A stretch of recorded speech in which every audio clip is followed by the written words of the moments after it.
Hello. ତମେ କଣ କରୁଛ? ଯିବି ବା ଯାଇଥାନ୍ତ ମୋ ପାଖରେ ବାଇକ୍ ଟା ନାହିଁ ତ।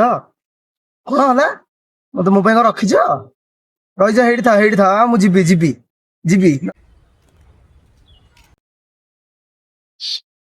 ଭାଇ କାମ କହୁନ ଟିକେ ଚାବି କରିନ କିଛି କାମ ଟିକେ ଥିଲା। ଆ ମୋ ଗାଡିରେ ତେଲ ନାହିଁ ଭାଇ, 2 ଦିନ ହେଲା ମୋ ଗାଡି ସେଇଠି ଥୁଆ ହେଇଛି। କାଲି ବର୍ଷା ପରଦିନ ବର୍ଷା, ଟାଙ୍କି ଭିତରେ ଖାଲି ପାଣି ଆଉ ସରକାର ପଠଉଛି ଇଥୋଲିନ ଖାଲି ଆଖୁ ରସ ପାଣି ମିଶେଇକି ତା ଭିତରେ ଅଛି। ଗାଡିରେ ତେଲ ଜମା ନାହିଁ। ତୁ ନେଇ କୁଆଡେ ଯିବୁ? ଗାଡି ଷ୍ଟାର୍ଟ ହବ। ଟିକେ ଆସୁଛି। ଆରେ ଗାଡି ଷ୍ଟାର୍ଟ ହେଲେ ସିନା ନେଇକି ଯିବୁ। ଗାଡି ବା ଖରାପ ହେଇକି ପଡିଛି, ତା ଭିତରେ ପାଣି ଭର୍ତ୍ତି ହେଇଯାଇଛି। ହ୍ୟାଲୋ, କୋଉଠି ତମେ? ବାଟ। ହଁ ହଉ ତମେ ଥାଅ ସେଇଠି। ହଉ ଥାଅ, ମୁଁ 2 ମିନିଟରେ ପହଞ୍ଚିଲି ହେଲା। ଯାଉଛି ଭଲ।